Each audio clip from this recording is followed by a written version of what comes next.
যুক্তরাষ্ট্রের পররাষ্ট্র দপ্তরের নিয়মিত প্রেস ব্রিফিংয়ে নূর হোসেন দিবসে আওয়ামী লীগের সমাবেশ করার ঘোষণা ও সেটিতে বাধা দেওয়া, বাংলাদেশি সংখ্যালঘুদের উপর কথিত নির্যাতন, বিতর্কিত সাংবাদিকদের আটক ও প্রেস অ্যাক্রিডিটেশন কার্ড বাতিলের বিষয় নিয়ে প্রশ্ন করেছেন এক ভারতীয় নারী সাংবাদিক।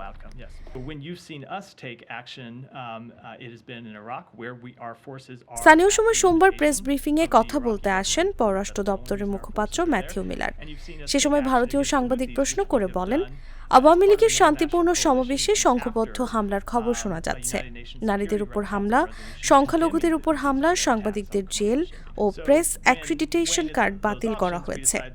বাংলাদেশের অন্তর্বর্তী সরকারের সমালোচকরা বলছেন, ছাত্রদের ৫ আগস্টের বিপ্লব দেশকে আবারও সেখানে নিয়ে যাচ্ছে, যেখান থেকে এটি শুরু হয়েছিল।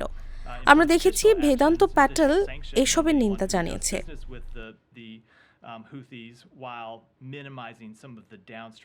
বাংলাদেশের অন্তর্বর্তী সরকারের সঙ্গে এ বিষয়ে আপনার কি কথা হয়েছে?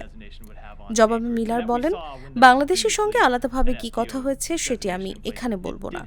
তবে আমরা বাংলাদেশ সরকারের কাছে স্পষ্ট করেছি, যেমনটা আমরা বিশ্বের সব দেশের কাছে করি, যে আমরা শান্তিপ্রিয় আন্দোলনকে সমর্থন করি ও আমরা চাই না সরকার কোনোভাবে শান্তিপ্রিয় আন্দোলনে সহিংস দমনপীড়ন চালাক। এরপরে বাংলাদেশের সংবিধান থেকে ধর্মনিরপেক্ষতা বাদ দেওয়ার বিষয়ে প্রশ্ন করেন ওই ভারতীয় সাংবাদিক। তিনি বলেন, ধর্মীয় সংখ্যালঘুদের উপর ক্রমবর্ধমান হামলার মধ্যেই সম্প্রতি বাংলাদেশের অ্যাটর্নি জেনারেল সংবিধান থেকে ধর্মনিরপেক্ষতা বাদ দেওয়ার বিষয়ে কথা বলেছেন। এ বিষয়ে আপনার কি বলার আছে? জবাবে মিলার বলেন, তিনি প্রশ্নটি আমলে নিচ্ছেন ও এ বিষয়ে তাদের কিছু বলার আছে কিনা তা পরে জানাবেন।